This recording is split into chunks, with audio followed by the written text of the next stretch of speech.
बोले भक्त वत्सल भगवान की जय।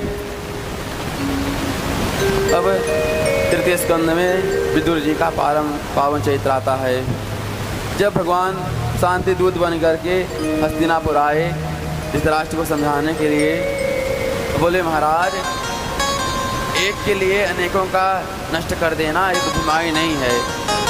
आप राजा हैं, दुर्योधन आपका युवराज है, परम प्रिय पुत्र है, परंतु मैं कहता हूँ अगर एक दुर्योधन के हठ धर्म के कारण इतना भारी महाभारत युद्ध होता है, मैं कहता हूँ कि आप दुर्योधन को भी निकाल दो ताकि और लोग तो बच जाएं। जहाँ ये शब्द दुर्योधन ने सुना, बोला कैन मत्रो पजुवम जीवम दास्या सुतम यल बलने पुष्ट है। अरे दासी कहीं के, तेरी यह औकात मेरे टुकड़ों पर पड़ने वाला मुझे ही मेरे पिता को ही मुझे मेरे विरुद्ध भड़का रहा है। तुझे परामर्श देने के लिए बुलवाया कौन था? चुप रह, अपने स्थान पर बैठ जा। विदुर जी समझ गए दुर्योधन इतना कुछ कह रहा है, परंतु धृतराष्ट्र जी ने उसे रुकने के लिए, शांत होने के लिए नहीं कहा। इसका मतलब अब हमारे परामर्श की भी इनकी कोई आवश्यकता नहीं है। तुरंत विदुर जी बोले अरे दुर्योधन तू मुझे क्या निकलवाएगा, मैं आज स्वयं तेरा त्याग करके जा रहा हूँ। मैत्रेय जी कहते हैं विदुर जी, सुखदेव जी कहते हैं परीक्षित आज यह विदुर जी नहीं जा रहे हैं, सनिर्गतः कौरव पुण्य लब्धः। आज कौरवों का जो सुकृत था, जो पुण्य था, आज वही मानव विदुर जी के रूप में उनका परित्याग करके चला गया। बोलिए राधे राधे। विभीषण जी महाराज जब तक लंका में रहे, राक्षसों के बीच में रहे, तब जो राक्षस थे दीर्घायु बने रहे। और जहाँ विभीषण जी ने लंका का परित्याग किया, तो गोस्वामी तुलसीदास जी महाराज कहते हैं अस कही चला विभीषण जब ही, अस कही चला विभीषण जब ही, अस कही चला विभीषण जब ही, अस कही चला विभीषण जब ही। आयो ही न भय सब तब ही, आयो ही न भय सब तब ही, आयो ही न भय सब तब ही, अस कही चला विभीषण जब ही, अस कही चला विभीषण जब ही, विभीषण जब ही, विभीषण जब ही, विभीषण जब ही। तो कहते हैं आज विभीषण जी ही और राक्षसों का त्याग करके चले गए, तो सारे राक्षसों की जो आयु थी वो कम हो गई, क्षीण हो गई। वही कहते हैं विदुर जी महाराज कहते हैं कि दुर्योधन तू मुझे क्या निकालेगा, मैं तेरा ही परित्याग करके जा रहा हूँ। अब सनिर्गतः कौरव पुण्य लब्धः। विदुर जी महाराज क्या कहते हैं, अपना जो धनुष बाण था वो धनुष बाण अपने हाथ से निकाल करके कौरवों की सभा में रख दिए। क्यों? क्योंकि अगर धनुष बाण साथ लेकर के जाते तो समझते कि ये लगता है पांडवों के पक्ष से युद्ध करने के लिए जा रहे हैं, इसीलिए उन्होंने धनुष बाण को कौरवों की सभा में छोड़ करके खाली हाथ चले गए। चलती चलती तीर्थ यात्रा में एक दिन यमुना हरिद्वार में गंगा यमुना जी किनारे मैत्रेय मुनि से भेंट हो गई, उद्धव जी से भेंट हो गई। तो कहते हैं बताओ उद्धव क्या समाचार है? बोले अरे विदुर जी महाराज तुम्हें कुछ नहीं मालूम है क्या, पांडव से विजयी हो गए हैं और प्रभु अपनी लीला को संपन्न करके परम धाम को चले गए। बोले क्या मतलब, महाभारत युद्ध समाप्त हो गया? बोले हाँ युद्ध समाप्त हो गया और पांडव से विजयी हो गए हैं। बोले अच्छा हमारे प्रभु के बारे में बताओ। उद्धव जी बोले इस समय मैं बहुत दुखी हूँ, प्रभु का वियोग मुझसे सहन नहीं हुआ है। मैं उपाय बताता हूँ कि भगवान जब परम धाम जाने की तैयारी कर रहे थे, उस समय बैठ करके बड़ा सुंदर उपदेश दिया था।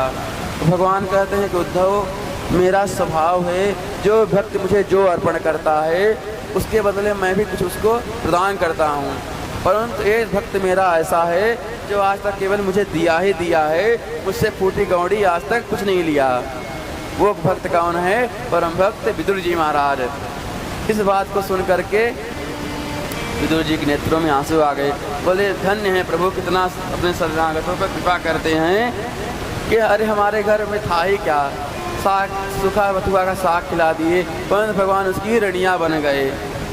तो भगवान कहते हैं, उद्धव जी कहते हैं, विदुर जी जब भगवान एकांत में बैठे हुए थे तो मैं भी बैठा था, हमारे पास ही मैत्रेय मुनि बैठे हुए थे और हम दोनों ने ही भगवान का दिव्य उपदेश को श्रवण किया था और भगवान ने अपनी चरण पादुका दे करके हमको आज्ञा दी कि उद्धव जी तुम बद्रीनाथ धाम चले जाओ।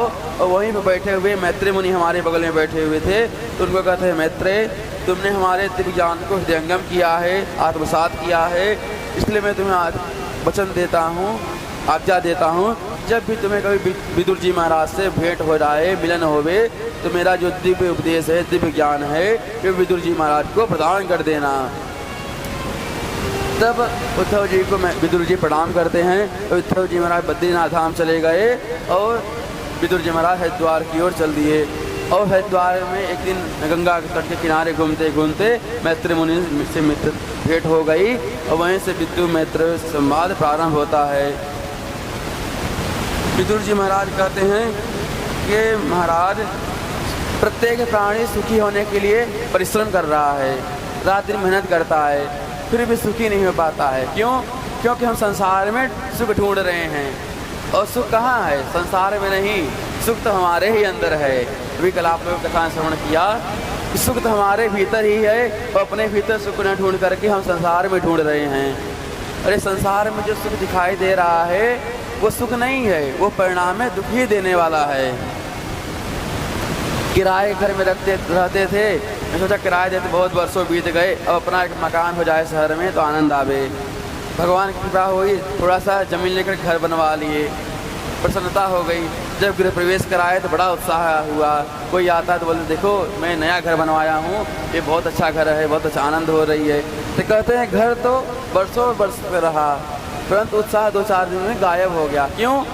क्योंकि जो घर बनवाने का जो चिंता आपको सता रही थी, घर बनवाने का जो कांटा चुभा हुआ था आपके पैरों में से, वो आज घर बनते ही निकल गया, तो आप सुखी हो गए। फिर आप सोचते हैं घर तो बनवा लिया, परंतु शहर से, सिटी से बहुत दूर है, आने जाने बड़ा दिक्कत होता है। अगर एक गाड़ी हो जाए भी हो गई, सुखी हो गए। बोले गाड़ी तो हो गई, परंतु गाड़ी में गर्मी बहुत लगती है। अगर एसी लग जाए, गाड़ी में भी एसी हो जाए तो बढ़िया एयर कंडीशन गाड़ी से घूमने लग जाएं।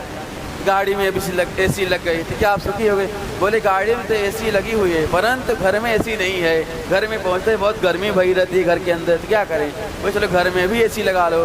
बोले ठीक है, घर में एसी लगवाने के बाद क्या आप सुखी हो गए? बोले नहीं महाराज, घर में एसी तो लग गई, परंतु सोचता हूँ कि 2-4 गाड़ियाँ और भी आ जाएँ। तो हम जो सुख का प्रयास करते रहते हैं, परिणाम स्वरूप वैसे ही दुख के दलदल में घुसते जाते हैं। कोई भी प्राणी दुख से बचने का कोई उपाय नहीं करता है। तो कहता है सच्चा सुख कहाँ है? सच्चा सुख हमारे हृदय में ही है। जासु हृदय आगार बसहि राम सरचा पधर। हनुमंत लाल जी ने अपना हृदयागार सीना फाड़ कर दिखा दिए। बताओ, जिन राम जी को तुम बाहर मंदिरों में ढूंढ रहे हो, वो राम जी पूरे राम दरबार के साथ हमारे अंदर विराजमान हैं। सुख तो हमारे अंदर ही आए। तब यहाँ से विदुर जी महाराज प्रश्न करते हैं, और जो प्रश्न परीक्षित जी ने सुखदेव जी से किया था सृष्टि के बारे में, वही प्रश्न आज विदुर जी महाराज मैत्रेय जी से कहते हैं। तब सृष्टि प्रक्रिया बड़ा विस्तार से श्रवण कराते हैं। कहते हैं भगवान श्रीमन नारायण के नाभि कमल से ब्रह्मा जी हुए। ब्रह्मा जी ने चतुश्लोकी भागवत को आत्मसात करके सृष्टि करना प्रारंभ कर दिए। सृष्टि करते ही पहले 4 पुत्र को प्रकट किए, जिनका नाम है सनक, सनंदन, सनातन, सनत कुमार। 4 से कहा बेटा तुम भी सृष्टि करो। बोले पिताजी हम तो भगवान का भजन करेंगे, ये पुत्र पैदा करना हमारे बस की बात नहीं है।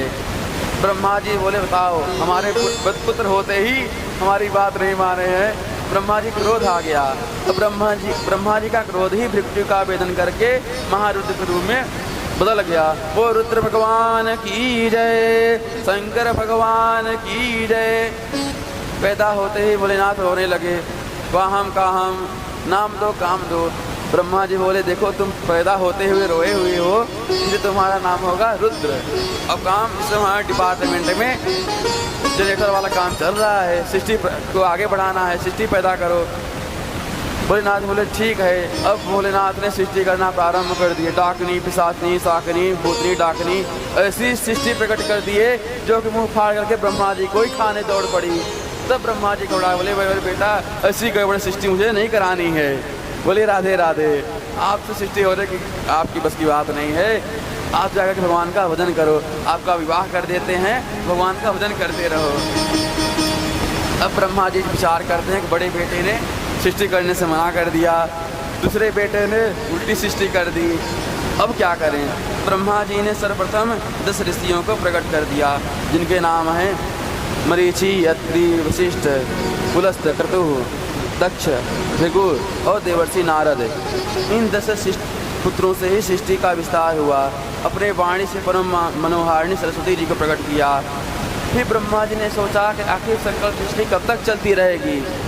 अब की बार उन्होंने अपने वामांग से एक कन्या और दक्षिणांग से एक पुरुष को प्रकट किया, जिनका नाम मनु और शतरूपा हुआ। बोले भाई अब तुम दोनों मिलकर के मैथुन सृष्टि के द्वारा सृष्टि को आगे बढ़ाओ। तो